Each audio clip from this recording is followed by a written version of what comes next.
Assalamualaikum warahmatullahi wabarakatuh. Pada pemrograman geospasial perangkat bergerak acara 11 kali ini dengan judul Room Database, dibuat project yang menggunakan room atau sebuah ruang untuk menempatkan database pada project, di mana di dalamnya dapat diletakkan entitas seperti tabel beserta query atau SQL yang dapat digunakan seperti create, read, update, dan delete. Mulanya pada build Gradle dituliskan compile SDK34, kemudian tambahkan view binding untuk memudahkan penghubungan antara layout atau XML dengan Java. Kemudian pada dependensinya ditambahkan implementasi Android Room, kemudian terdapat annotation processor atau sebuah compiler untuk ROM yang ditambahkan dengan menggunakan anotasi seperti entity, database, atau DAO. Data Access Object. Setelah itu pada build Gradle Room Database ditambahkan plugin library agar dapat mengakses library Room Database dan dibuat class Node Java, di mana kelas ini didefinisikan sebagai entity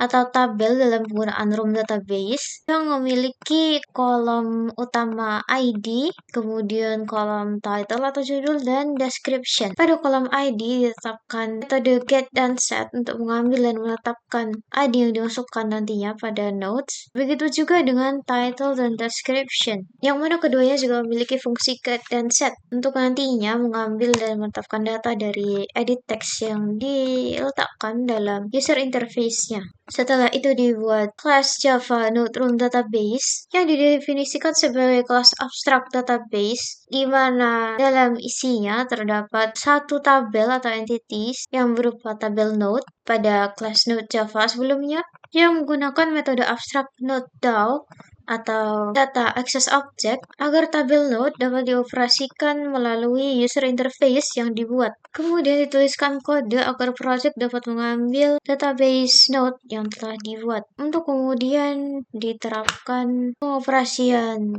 create, read, update, dan delete menggunakan DAO. Setelah itu, di sini pada resource variable dibuat layout text background yang menggunakan bentuk persegi, lalu ditetapkan warna, corner radius untuk ketajaman sisi ujung, lalu terdapat ketebalan bagian tepi, dan padding internal untuk mengatur jarak antara layout dengan teks yang nantinya akan diletakkan di dalamnya. Setelah itu dibuat text background kedua dengan format yang sama namun warna yang berbeda. Lalu ditambahkan kelas custom adapter Java untuk membuat kustomisasi dari style list yang akan ditampilkan pada activity main XML. Di sini list berupa nodes diambil, kemudian item akan ditempatkan di posisinya masing-masing sesuai dengan style yang ada pada layout item node dan akan diterapkan pada node title dan node description yang style tampilan user interface-nya diatur pada layout item node di sini, di mana list akan menggunakan linear layout dengan text view node title dan node description yang menggunakan background text background. Lalu diterapkan style untuk teksnya, di mana judul akan ditampilkan lebih besar daripada isi dari node atau description. Setelah itu pada main activity Java-nya dituliskan kode untuk eksekusi kelas yang ada, di mana dideklarasikan activity main binding, kemudian fungsi node dan executor service. Di sini database akan diinisialisasi pada main activity Java dan list yang berupa nodes akan di load atau ditampilkan. Kemudian dituliskan kode agar setiap list view yang muncul pada activity main dapat diklik dan memicu intent pada bagian layout additional yang dapat berlaku pada ID, title, dan description. Setelah itu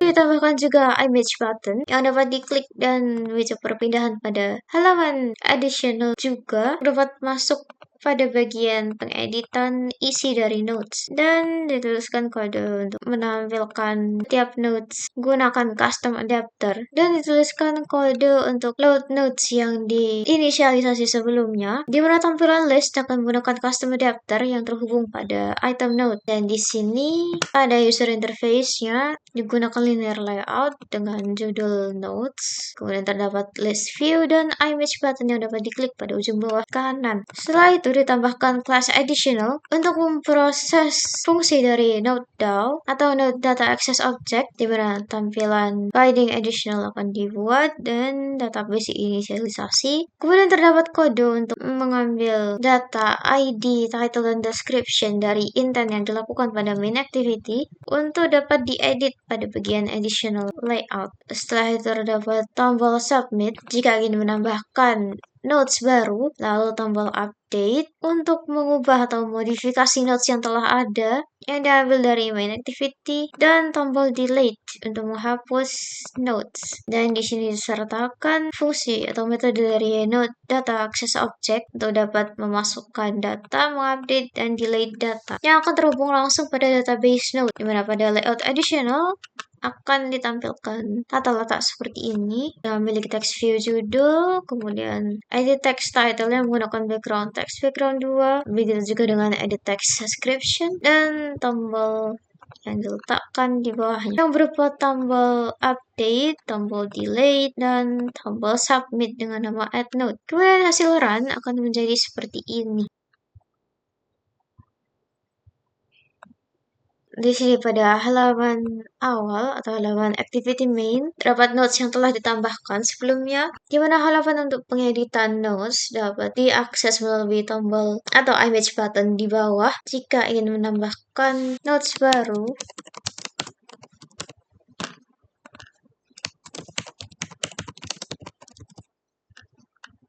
Dengan mengklik tombol add node. Jika ingin mengedit notes yang sudah ada, cukup mengklik salah satu dari list.